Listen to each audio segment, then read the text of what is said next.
Nice day. Yeah, for now. For now. Yeah, you see all those clones and trench coats down on the street? Oh, weird. Every time they gather up like that, it starts raining. Oh. See? Next thing you know, there's going to be an epic battle and the whole neighborhood's going to get wrecked again. Yeah, you know who gets to clean that up, am I right?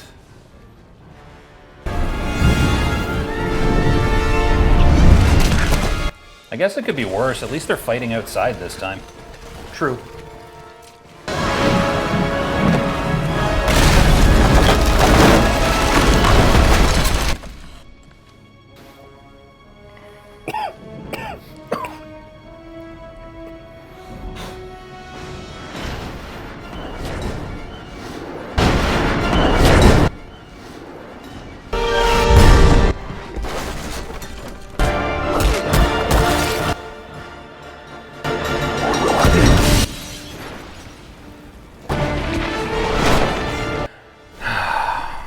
Well, crap. Paradise my ass. Movie in the Matrix sucks.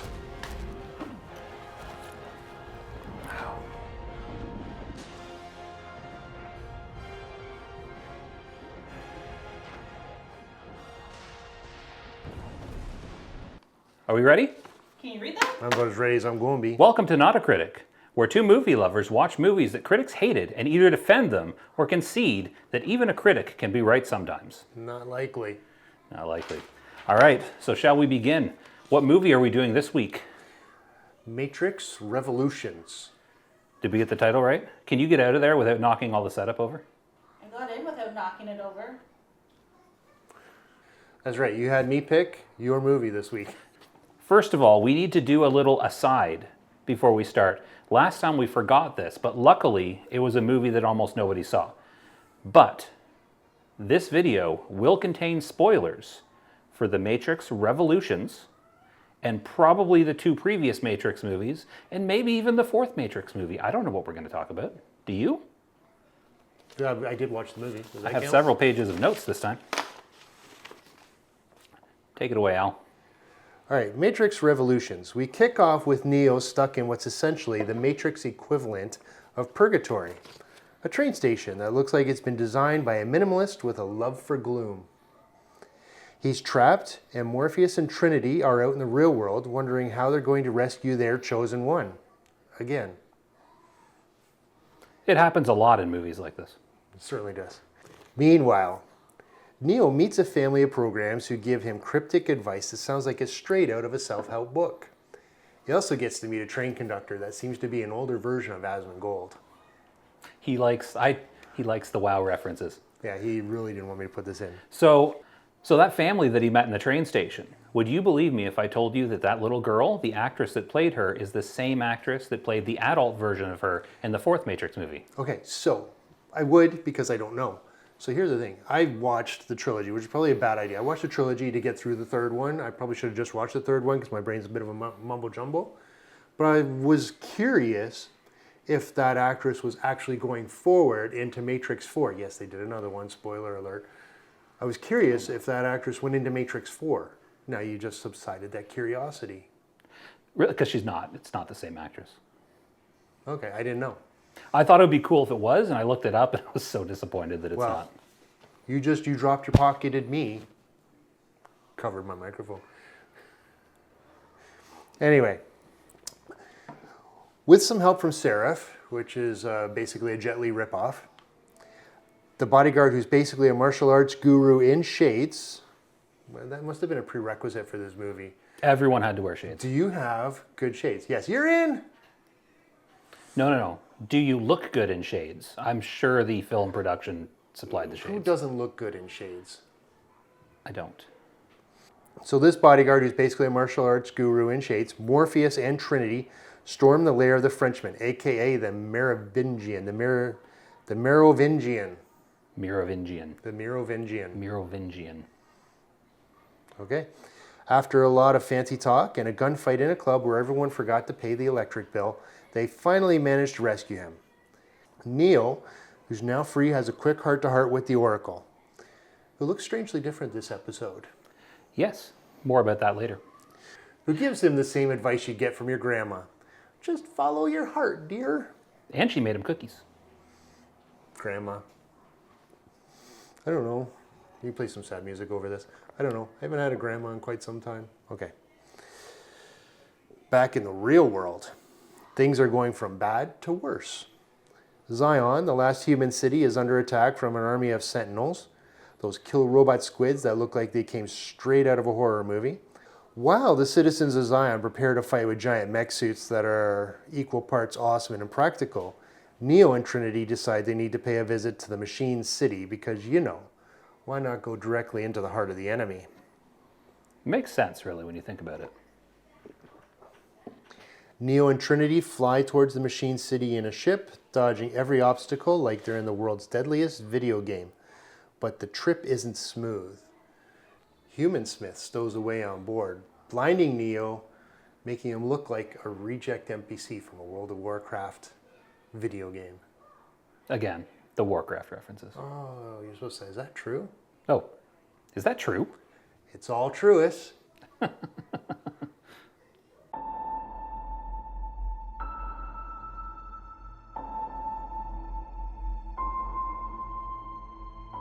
Trinity ends up crash landing the ship and in a tear-jerking moment doesn't make it. Neo's alone now, but still determined to save humanity, even though it's starting to look like humanity might not be worth the effort. As Neo walks into the Machine City, Zion is getting pummeled by sentinels. Morpheus and the gang are holding the line, but it's not looking good. Neo makes a deal with the machines. He'll take care of the rogue program, Agent Smith, who's now multiplying faster than COVID-19. That's too soon, too soon.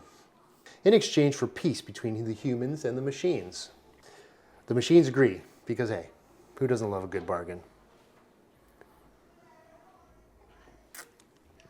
Re-wetting the whistle. Cue the final battle.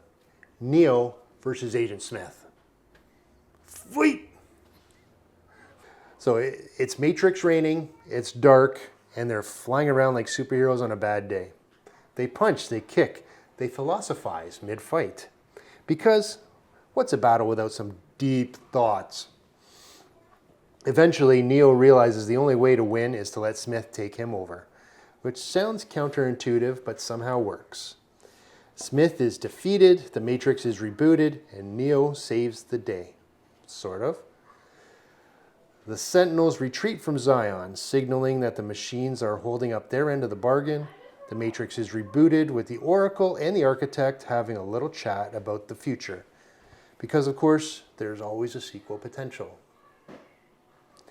Neo's fate is left ambiguous, but we assume he's finally getting some rest. Or at least a break from all the existential dread. Tough word. I pronounced dread wrong all the time. In the end, humanity is saved, kind of. Zion celebrates, the Matrix is rebooted, and everyone's left wondering what just happened. But one thing's for sure, Neo's proven that even in the most confusing, CGI-filled situations, you can still come out on top, as long as you believe in yourself and maybe have a cool pair of sunglasses. Ah, I like how you went back to the sunglasses at the end. Yes. That's some top-notch writing. Yeah. Well, I started writing this on February 19th, 98, and I didn't finish until September 18th, 1999. At least you've been done for a while. So, before we get into too much, I gotta ask you a question. Did you actually find it confusing, or did you just write that for the purpose of poking a little fun at a semi-convoluted movie? There were some parts that were confusing. Okay. Well, we'll discuss the end in a little bit. But are you done your synopsis? Yeah. But here's something we need to do that we forgot to do last time. I said at the beginning of the last video that we were going to go over some critic reviews of the movie just to have a good laugh because we liked last movie. So I'm going to read out some reviews and we're going to have a good laugh at them because we liked the movie. That's what I was trying to say. We haven't even gotten to the point of whether we liked it. We haven't gotten to the ratings yet, but I'm assuming we both liked this movie because it was an objectively awesome movie. Did you not read the message I sent you that it was mid at best? You were mid at best? It was mid. It was at mid best. at best. Mid? You thought it was mid At best. at best? At best. I disagree, but that's not the point right now. So I'm going to read some of these reviews. So, Lou Lumenick of the New York Post said this, hopefully final chapter's interminable first hour showcases some of the clunkiest dialogue and wooden acting since the most recent Star Wars movie. So first of all, joke's on him, it wasn't the final chapter. And also the whole comparing this movie to the Star Wars movies, it's a thing because it's around the same time, and apparently critics also did not like the Star Wars movies. Wooden acting. Didn't they always, from the beginning to the end, kind of talk in a monotone, like they were bored? Yeah, I thought that was the point. Yeah. Like, aren't they intentionally being kind of like wooden? Because all of the actors in this movie do that. At least when they're in their like leather trench coat, sunglasses, Matrix personas. Yeah. Like I think that's the vibe of the movie. Did I use that term right? Vibe? Violet, did I use the term vibe properly? I think so. It think I was did. probably difficult for them to get back into character after the break they had between filming the second and the third. See, I thought they filmed them back to back, or were you trying to lead me into that fun fact? Oh, I probably did. Interesting factoid. They filmed them back to back? They filmed them back. I actually didn't know that until I was looking up stuff about this movie. They Lord of Ring did this thing. They Lord of the Rings did it. So, obviously Lou Lumenick has no idea what he's talking about. So, Mike Clark of USA Today said, this come down of a series capper is so arch and pompous amid its clanks and collisions that you can only snicker at the verbal wind that obscures the din of marauding machinery. Do you know what I say to that guy? I've got to come down for him. Also, congratulations on your new thesaurus. Let me read one. Yeah, you can read one. Where are they? Charlotte Observer. You have to say the critic's name. It's at the end. So blah, blah, blah of the Charlotte Observer. That's how we introduce quotes. By Lawrence Topman of the Charlotte Observer. Without a philosophical payoff, without characters whose relationships resonate in our hearts, without explanations for situations that beg for explanations, what are we left with? To quote another great writer of battle scenes, a tale full of sound and fury told by an idiot, signifying nothing. See, that's harsh. Now, First of all, I thought there was philosophical resonance, or whatever he said. do we know who he quoted? Oh, it sounds super familiar, and I feel like I should know this, what with us being not a movie reviewing, but we're not a podcast. Was that the long version of no? No, I don't know. I just feel like I should. That's like a well-known quote. Comment in the section down below if you know who quoted that. Better yet, I'll look it up while I'm editing, and I'll make us look like idiots by having it like... The first winner gets a mention in our next show. Okay. You know nobody's watching this, right? You want me to do the next one? Yeah. So Stephen Hunter of the Washington Post said, this film is a soggy mess, essentially a loud, wild 100-minute battle movie. There is nothing wrong with that. Bookended by an incomprehensible beginning and a laughable ending. I'm going to tell you, when the Merovingian's partner, wife, whatever, showed up on screen, my watching it was a soggy mess. That's gross. All right.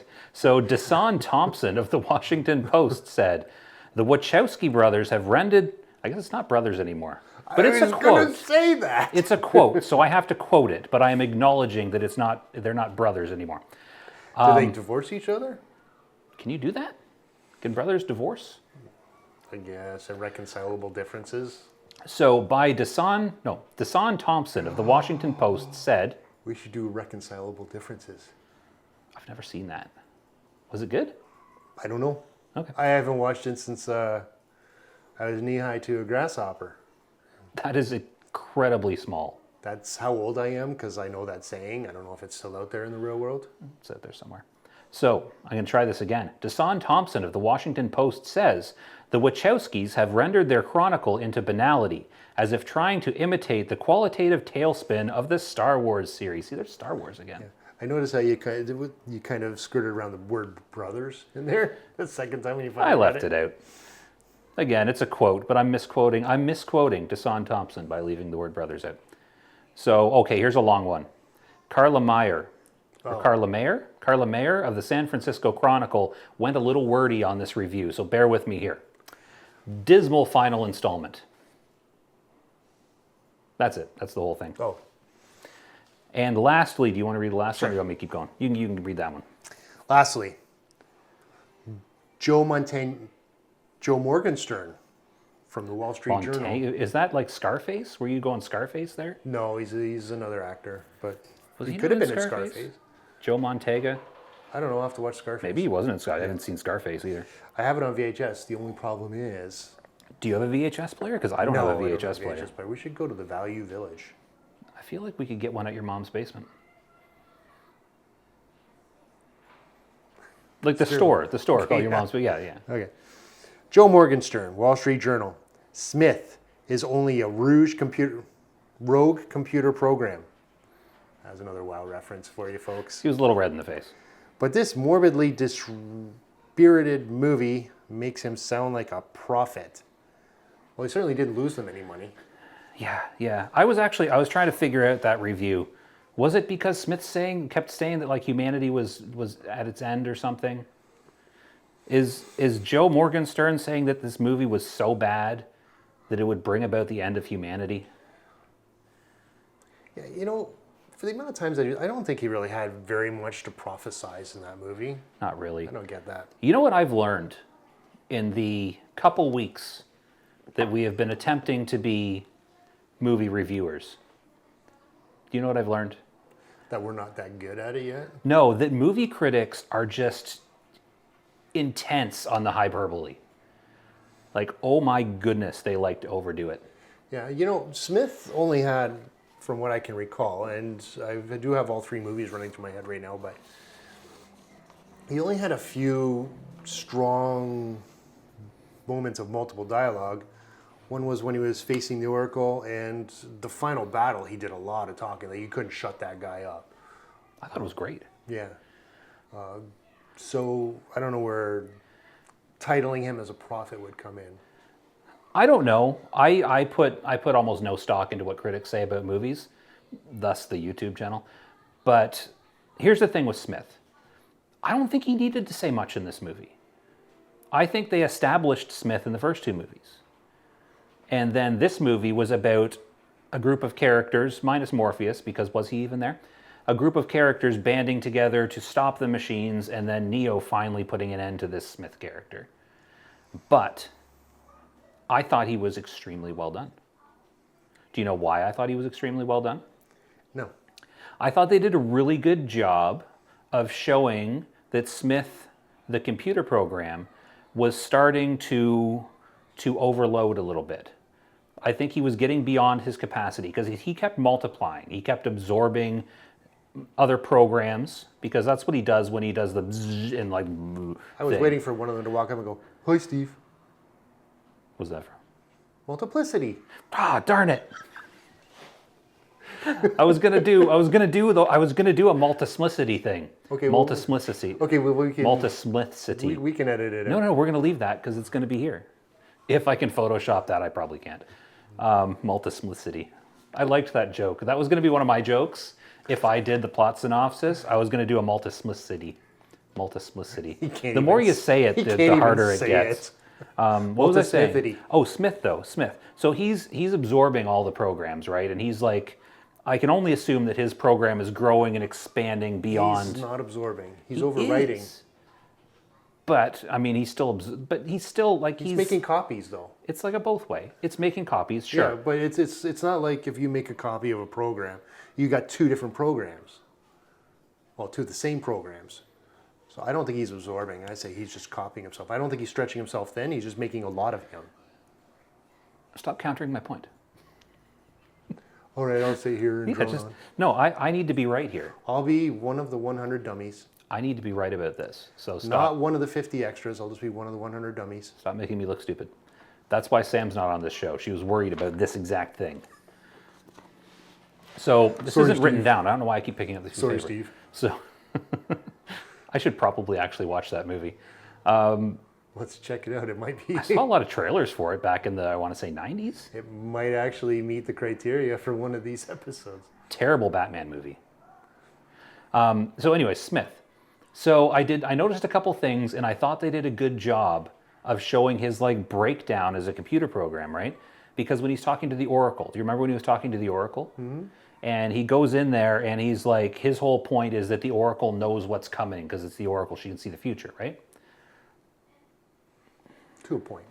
So he goes in there, and he's talking to her, and he's like, "So you knew this was coming, right?" I can't do a Hugo Weaving impersonation. I really wish I could because he Hugo sounds Weaving awesome. is 1 in a million. That's right. There are 7,000 of him. Yeah, There good are point. now. Yeah. He's 1 in a billion. Mm-hmm. I think I've at most seen 7 Hugo Weavings. Okay. How many clones were there in Multiplicity? Oh, good Lord, I don't know. Was there more than 7? I forget. Multisplicity. I forget that sometimes you don't know what I don't know means. Do you know though? No. Okay. So I could say, okay, Google, but it might activate all of the phones. yeah, all of the cameras will suddenly start Googling something. But yeah, so the Oracle Smith. So yeah, so he got himself trapped in a riddle, like in some kind of what do you call it, a paradox, because he's like, oh, if you saw me coming, then that means you're waiting because you knew this was going to happen, and he's like confusing himself. He's messing with his own head. He's doing one of those things that that they used to do in movies from the 90s, where you would break a computer by asking it an unanswerable riddle, like how many ducks can fit in a dinner bowl, Or and what is there's the no last real digit answer of to it. Pi? Sure. Math It's usually questions the are pinky. It's the notoriously last one I stick into the pie. yeah, and math questions are notoriously difficult for supercomputers to answer.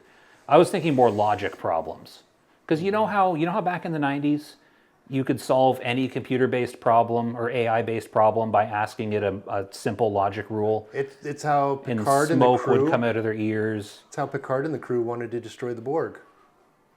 That's right. It all comes back to Star Trek in the end. I'm wearing the Star Trek socks today. So, yeah, so he started to break down a bit there. And then at the end of the movie, skip to the end, spoilers, when he's having his little monologue at Neo, he started to break further because he'd absorbed the Oracle at this point. You say making copies. I think he's absorbing the programs as well because he got like Oracle powers after he stuck his hand in her. And he could see the future now too because he knew he was going to stand in that spot and he was going to say the thing, and it started breaking his brain. It started to mess with him a little bit. He was the only one that could see the future. If he was making copies of himself, then he would have copied the eyes as well. So maybe you're right.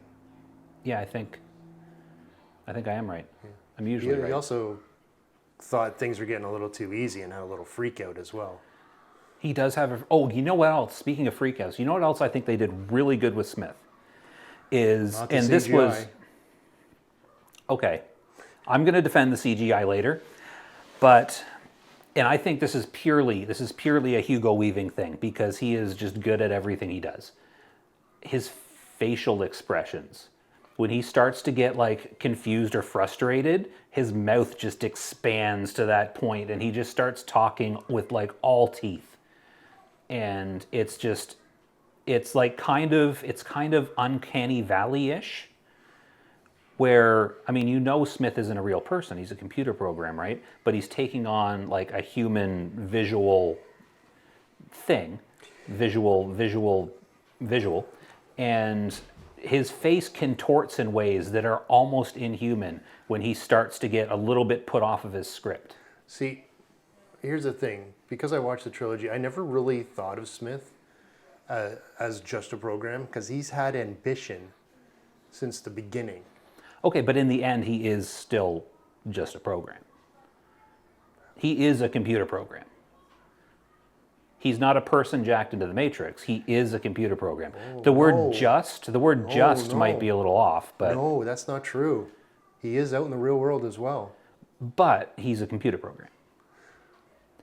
He didn't start as a human body that got jacked into the Matrix and he's there now. He started as a computer program that started jacking into people. Don't think too much about that statement. So does that still make him a pro? I guess he's still a program. He's a person now, though. He's a virus is what he is. He's not a person though, he's a program. Actually, he says humanity is a virus in the first movie. He would say that being a program. He did say that, but he became one of them. A person? Yeah. Yeah, and he hated it. That scene when he is Bane from the hammer, is that the ship? I think that's the ship. That's one of the words I was going to write down because I couldn't remember the name of the ship. But the act of wanting to write it down made me remember it. But Bane, okay, first of all, Bane, anyone who has a crew member with a name like Bane should know better. Yeah, do they not Because see that Batman? guy is gonna be bad in the end. You know he's gonna try and kill someone with a welding Because wire. he is the Bane. Yeah, I mean you can't have a name like Bane and be a good guy. It's just not. You can't. Ask Christian thing. Bale. But he had that whole monologue about how the flesh was disgusting and how he hated being human. He was never human. He hated being human. Must have been the point where I fell asleep watching the movie. Really? Because that was an awesome, intense scene. With the welder that fires off in the ship. You do remember the scene I'm talking about, right? Yeah, okay, I remember. Yeah. I guess I just didn't remember that. When the Bane versus Neo fight, when he got blinded. Altruist, my friend, altruist. It's all true. It's all true. Yeah, so long story short, Too late. I thought Smith was a great character. Well, he's Hugo Weaving. Yeah, but beyond the fact that he was impeccably acted. See, I'm using long critic words now. What is up with this? Besides the fact that he was very well acted by V himself, I thought it was just a good, well-written character too. I mean, it's hard to write a computer program that's losing its mind. Yeah. The only thing I didn't like Hugo Weaving in was, yeah, sorry, I got nothing. I don't think I could name that many movies just because I have a terrible memory. But everything I can remember that he's in, he's great.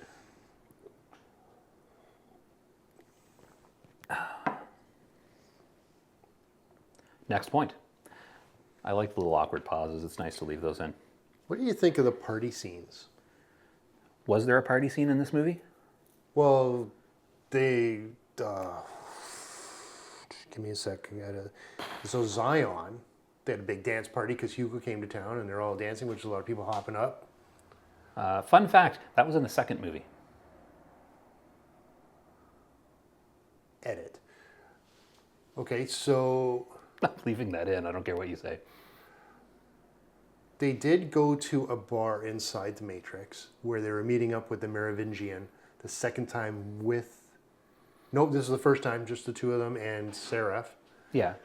Did you notice the titty twister? The what? The titty twister. Like the drink? No. Like, there were a couple girls there, and one girl grabbed, and Really? yeah.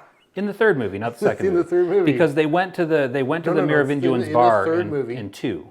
It's in the third movie. Because I know in the second movie, that's the No, one they with the went to the wiping restaurant in 2. the wiping your butt with silk. That was in the second movie. No, they went to the restaurant in the second movie. In was the a bar third in the third movie, movie. it was the bar, and it was filled, and they were dancing. I had to rewind it. Was there dancing? Yeah, I didn't remember dancing. There's a couple girls making out, and then just one went like this, and I said, I have to rewind that. Not that I didn't see it, but I wanted to see it again. I was too engrossed with the plot, I suppose. Did I hit record? I hit record. Yeah, so that was one of my favorite scenes from the movie. Yeah, I don't remember that at all. Or something. Okay, so I feel like you made kind of, and I know, so I'm not picking apart your synopsis because I do the same thing when I'm describing a movie. I like to make little jokes because it's fun, and movies are about fun. You can make fun of a movie you like. It doesn't mean you hate the movie. There's a lot of things ridiculous that happened in the Matrix movies. It's okay. They're good movies. Stop it. So, the fight scenes. Here's my bold take on fight scenes. That's pretty bold. Fight scenes with physics that make sense are boring. You can give me flying henchmen and zero gravity backflip kicking and punching probably on harnesses all day. That is so much cooler. I don't want to see two people fight like normal people would fight. If I wanted to watch that, I would enjoy boxing. I don't enjoy boxing. I enjoy the fight scenes in The Matrix. They're cool. It's an interesting fact, though. I might as well bring this up now.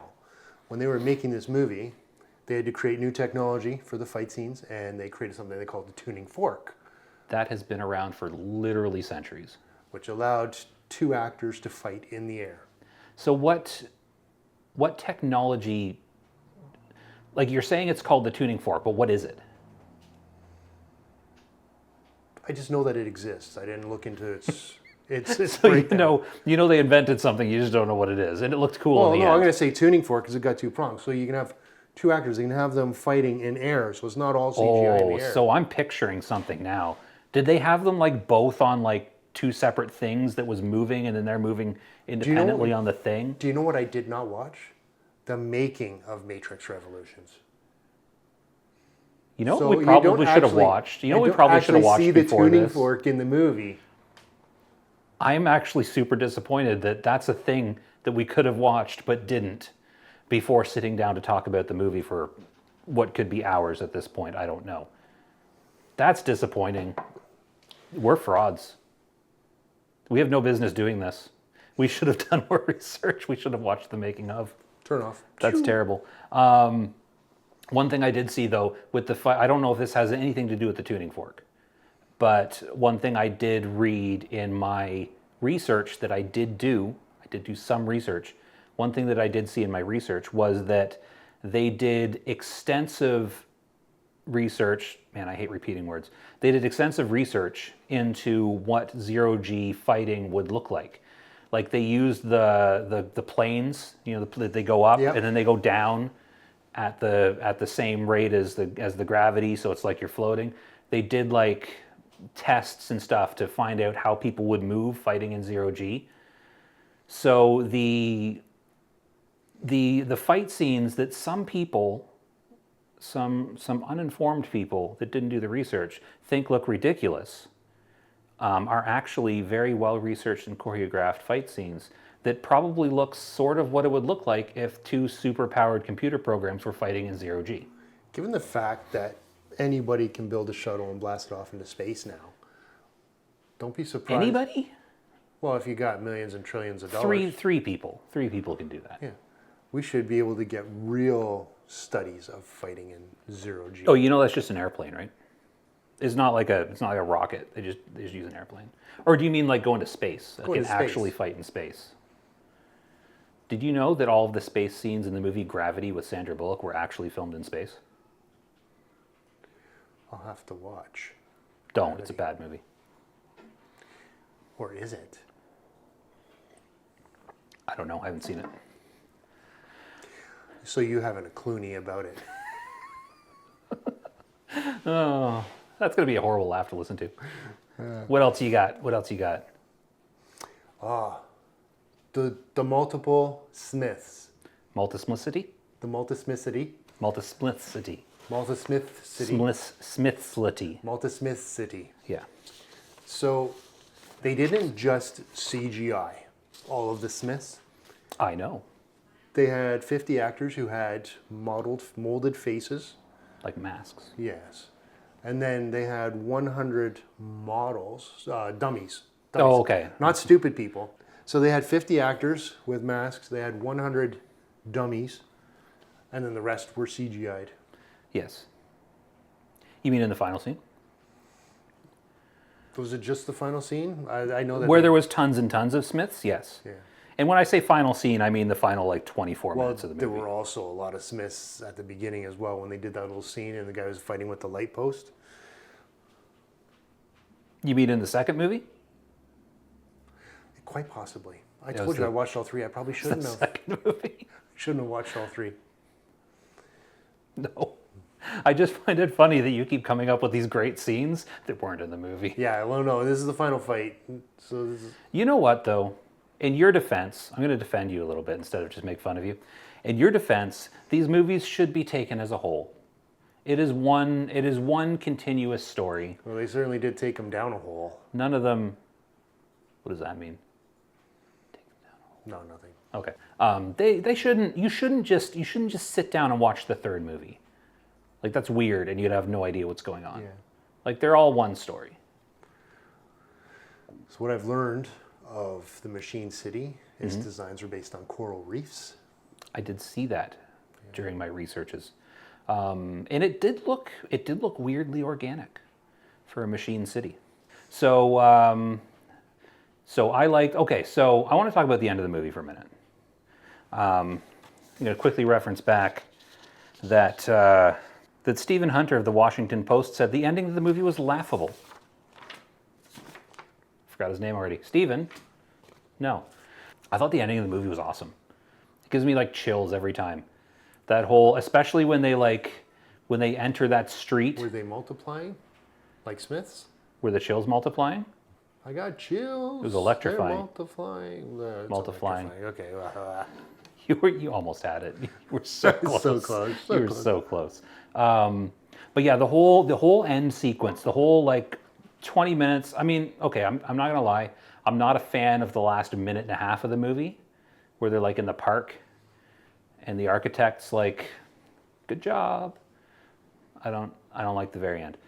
But Was he good job, or is it just like kind of okay? You did it. How long do you think wasn't- this is gonna last? I wasn't listening. He literally said, "How long do you think this is gonna last?" Here's the thing, like my brain goes into overload during the cool like Smiths fight. That whole sequence in the rain where with Neo and Smith, where apparently the CGI is bad, but I'm too overwhelmed by awesomeness to care. It overloads my brain, and then it cuts to that ending sequence, and I just take a little nap. I don't know what happens. I don't know what anyone says. I don't know how it actually ends. I just know it does. So, one thing I remember is hating the CGI when I watched this.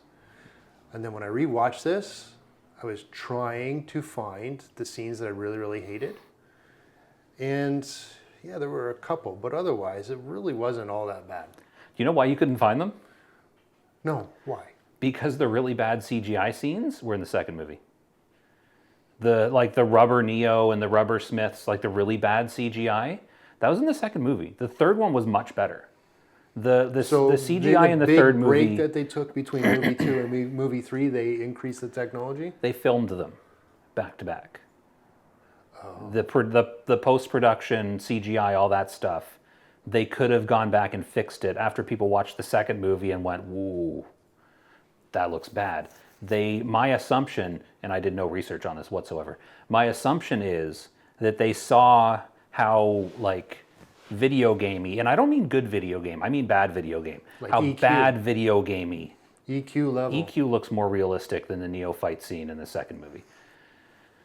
The old I'm models. assuming they went back. The OG models of EQ. Yes. I'm assuming they went back and they were like, this looks silly. We're going to make it a little less silly. Because I felt the same way. I have memories from years ago watching the Matrix trilogy. I think the last time I watched them was 2 or 3 years ago because I watch them fairly regularly. I like them. I do. I've seen them. I've seen all 3 movies like 6 times. And I remember thinking that the CGI was bad. And then I watched the third movie and I was like, it's not that bad. And one thing that I thought was really cool. Okay, so they're in the last battle, right? Between multismithicity and Neo. I'm gonna regret that because I'm just saying it for the whole review and I'm butchering it every time. The fight scene, it all looks pretty good. Like there's times when you can tell it's CGI because people can't move like that. Like when they both slow-mo super punched each other in the face and they showed a close-up of that. Or I don't know if it was each Yeah, other, but but I you definitely saw can't- Smith's face go. But I mean, that didn't look that bad.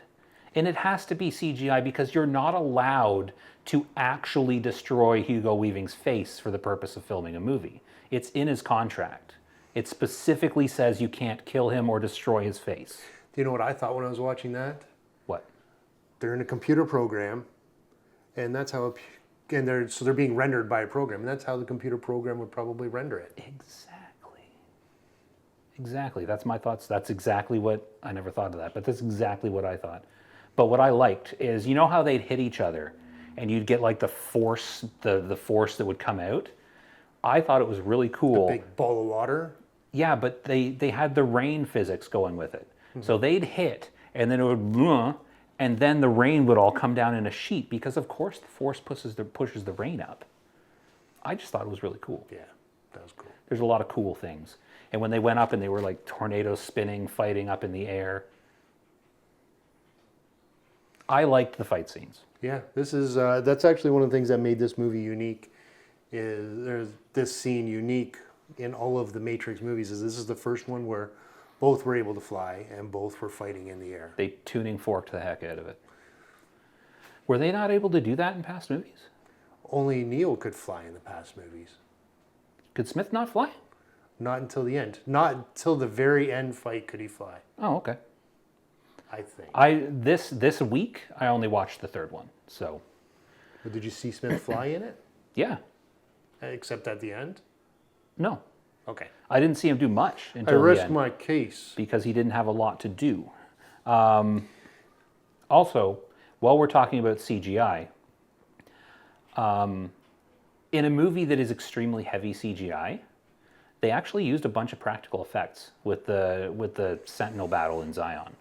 And I thought that was pretty cool. They didn't rely 100% on CGI like some movies do.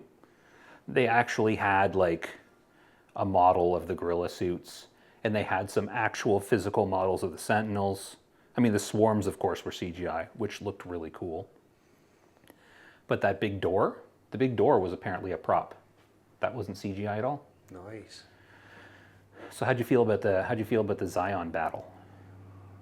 So you and I have already discussed a bit of this, Yes, but the cameras weren't on. but I'm a little confused at some of the things that went on. So it seemed to me that, was it the Nebuchadnezzar they were in at this point? The hammer. The hammer. It was heading back, and they were trying to open the door to let it in. And if I remember correctly, everybody was on board with that plan, knowing that they had an EMP in the vehicle. Yes. And they get there and they let loose the EMP. And the character, forget the character's name, but he's played by the actor whose name I forget right now as well. So the guy that was played by the guy. Yeah, the guy from Superman. Or no, the Dollhouse. Or no, another TV show. Oh, the one with that one. I don't know. I'm going to come up with it. We're going to edit it back in. Fun fact though, the ship, The Blacklist. the Blacklist. Harry. Oh, with James Spader. Harry. Harry Something. Styles? No, but Harry. Harry Styles is going to my... Harry Truman? No, I said his name outside. Anyway, the dude whose first name is Harry. Yeah, the Harry guy. The council, the older guy on the council. Yeah.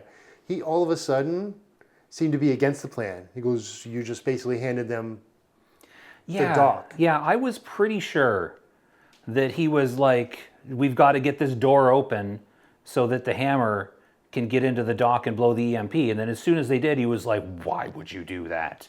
Yeah. That threw me off a little bit. Which is kind of interesting because I was thinking the whole time that it's heading back and it's going to blow the EMP.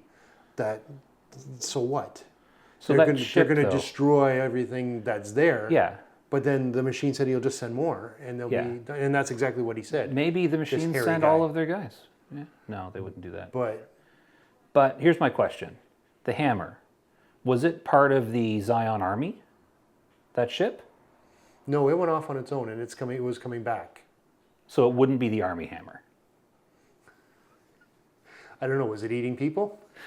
Kinda. It didn't eat people. No.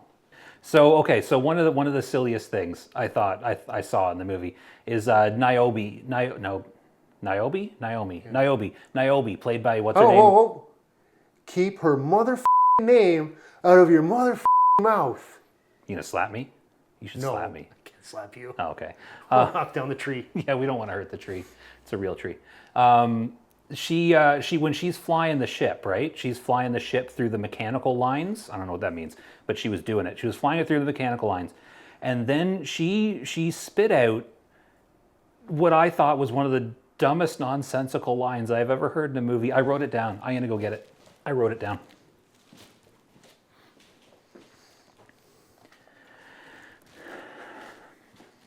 I guess I should have said oucha instead of out of your. Oucha. Ouchum. It's more believable when you don't try and sound like Will Smith. There's So, I took notes. Hold on.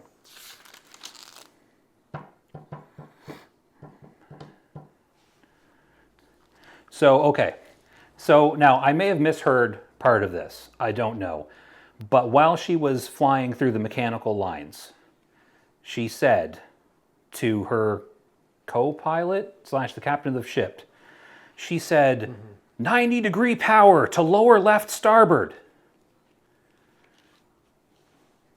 And then made a wild turn. What does that mean? Let's break it down for a second here. 90-degree power, huh? And then lower left starboard. Doesn't starboard mean right? Yes. So like... Well, if they turn the thing 90 degrees starboard, it might have pushed them left. 90-degree power Well, they had to the lower left starboard. They had to give it power to go 90 degrees to the right so they could turn left. I thought it sounded silly. So, yeah. Well, I mean, she could have just like turned the that's steering almost wheel. as bad as the scene in Star Trek The Next Generation when Worf's talking about the shield power on a particular ship and he mentioned it was in gigawatts. Yeah. See, sometimes when people write science, they have a hard time. They struggle a little bit. But Science is hard. But she's like supposed to. They build her up, and they build her up to be like the only pilot that could possibly do this. And then when it comes to the trickiest maneuver, she's relying on someone else to like do a thing over here. Do you know what I thought about that character? She had a really nice head of hair. That's terrible. You can't say things like that on the internet. I can't. I'm bald. I'm jealous of Oh, her hair. okay, yeah. Oh, cancel. Oh my, that's terrible. You can't cancel us. We'll lose our 2 followers. You can't cancel that which doesn't really exist. So that was my thoughts about that. So what else? What else do we have to say about this movie? One thing that you brought up earlier we haven't talked about are the true heroes of this battle. Yes, that's in these notes, and I can't read that unless I concentrate. But we got a dude that was on the ship, right? I forget his name. His wife, I forget her name, and her friend, I forget her name as well. But she looks like what's her name from the Aliens movie. They saved the day. I kind of liked that sequence because she's in their house, right? She's in their little underground The Zion. 2 girls with the bazooka. Yeah. She's in the underground Zion hut, right? And her family comes in and they're like, "You, whose name I forget, we're leaving." And she's like, "No, I've decided to stay behind and make shells." And I'm looking at these shells and I'm like, "What the heck are those for?" Because I've seen the ammo for the big gorilla suits. And I'm like, do they individually assemble each bullet like slowly and they're huge? And it's like a perspective thing. Like, what the heck's up with that? It can't be But too no, big. they're like bazooka shells. Yeah, because the ammo for the gorilla things fit in a box this big. Yeah, And man, is that a lot of bullets. it is. But to be fair, you can't really use a bigger box because their entire method for reloading revolves around sending unarmored children with little carts out to manually re-ammo the robots. Okay, so what I was picturing in this scene wasn't a cart. It was a cart, but I wasn't picturing. When he's walking around like this and pushing, I was thinking wheelbarrow. It And I'm does look like a wheelbarrow. That thing's going to tip. Yeah, I'm surprised it didn't. But my other question, if it's a cart, even worse, how much debris is all over the place that he was able to just run straight through? He didn't run straight. He went, he zigzagged. He was all serpentine. Let me rephrase that. How much debris could there be if he ran unimpeded all the way up to that gorilla machine? They had to leave a path. They can't just let the debris cover the whole ground. Was it a matter of them letting it? Well, they would have had to. Otherwise, the ground would have just been covered in dead sentinels. They could have just designed the carts to have some kind of military 4x4 wheel on it. Well, also, the ships all have those little hover wheel things. Why not just glue one of those underneath each wheelbarrow? Well, it sounds like it would discharge quite an electrical pulse. Maybe. I don't know. It might kill the little kids. The little kids, they'd actually want the kids. I don't think they're concerned about the well-being of the kids pushing the carts. Harry Lennox, he actually said if he had his way, every woman and child, every man, woman, and child would be out there fighting, which makes sense. They're not just fighting a war, they're fighting for their survival. So put everybody in. Yeah, that's been something that's always bothered me about movies and possibly real life. I don't know, I've never really been super involved in real life, but in movies anyways, they always do that. They always have, I mean, I get children. Children are kind of useless on a battlefield. You don't want a child, you don't want They're a small. child Strap bombs fighting. to them. I mean, you could, but that's like a war crime and terrible. But like, I mean, children, I get. Lock children down in the little temple where they put all the people or wherever. Put the children away because you don't want them. You don't want them up there anyways, unless they're pushing an ammo cart. But the women, like, there's a lot of able-bodied women, especially in Zion. Like, did you see the rave scene in the second movie? Mm-hmm. Those are not like weak old women. Those are able-bodied people that could be making themselves useful. Two of them did. They were the bazooka team that I started this little bit Spiel. talking about, and then we ended up somewhere else entirely because that's what we do. But why send all the women down to the temple? Like, shouldn't they be fighting? Because if they lose, they're all going to die. So like what are they worried about? I'm all for equality when it comes to risking people's lives on the battlefield. Well, we've jabbered on for a bit. We have jabbered. So I mentioned a date at the beginning. Did you know that the first phone call that was sent out in the first movie was logged at February as February 19th, 1998? Mm-hmm. Is that when he was in his cubicle? No, that's the phone call that was made right at the opening when they started with Trinity in the station. Oh, right. I forgot that's how the movie started. And the last phone call that the movie made was logged as September 18th, 1999. So that's how long The Matrix was. So how long is that? Looks like 1 year. And February to December? to September. September, so Yeah, a so year it's like and 6 months, year and a half. year and 6 months, 7 months. September's the 9th month. So a year and 8th month. That's what I said. A year and 8 months. Ish, No, 2 to 9, 7 months. I suppose. If you're going to pull math into this. 7 months minus 1 day. So 1 year, 1 year, well, no, because February has less days. It still counts as a month to go from February 19th Does to it, March though? 19th. Yes. Is yes, February yes, it does, really yes, a it does. real month? Yes. Do we need to go there? So what else do we And got? actually, okay, no, it wasn't a leap year. No, it wasn't. So, One thing I did notice Okay. at the end of the fight, actually, when the Matrix was resetting, Mm-hmm. they had a black cat walking up towards that little girl from the train station. Sati? Yeah, walking up think- to her, and then the cat disappeared, and the cat came back. It was a glitch in the Matrix, and that's when a program is changing. Oh, fancy. Like I said, I usually black out at the end of the fight scene and miss the rest of the movie. And did you know the train station, Mobile Ave, Yeah, MOBIL, yeah. is an anagram for, not anagram, is, what is it when you mix up the letters? An anagram. Is an anagram for limbo. Oh, mind blown. So, do we have anything else to say about the movie, or do we want to not skip to, because we're not skipping. Do we want to move into our ratings and so on? We can go to our ratings. Okay. Now, for reference, the internet. I didn't write it down. I should have written it down. The internet told me that that critically speaking, this movie got lower than 50% from critics. That it was generally unliked, disliked, anti-liked. It wasn't liked. Where does this stand on the NotACritic star scale Dude, that's so meta. that I can add? So, out of 5, and I told you that I really thought this thing was mid. I already wrote mine down. I didn't, but I've already decided what I want to do. You know, I'm going to say, I really, really didn't want to enjoy this as much as I did, so I'm going to give it a 5 out of 5. Okay. Did you actually think you weren't going to like it? Yeah, I remember not liking it before. You must have been like cranky in your young age. Yeah, I'm on drugs now. Aren't we all? Which yeah. is more than what I gave to the Warcraft movie. I also gave. Oh, that's true. This is definitely a better movie than the Warcraft movie, which means I also have to give it a 5 because I can't rate it lower than Warcraft. That's a problem. You know that's a problem, right?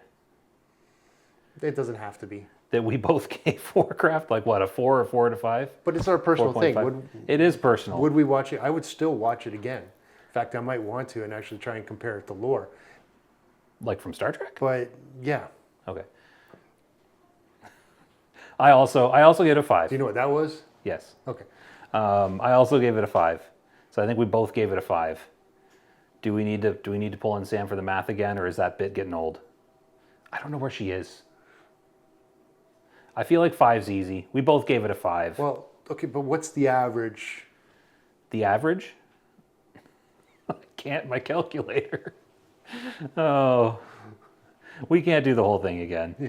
I don't have the energy to pull Sam in here and try and talk her into doing a bit. The average, 2 5s is a 5. Let's just go with 5. 2 5s is a 10. Is it a 10? So did we rate The Matrix Revolutions as a 10 out of 5? Seems. Okay. We're so stupid. Okay, so yeah, if that's how math works, then Matrix Revolutions, Revolutions.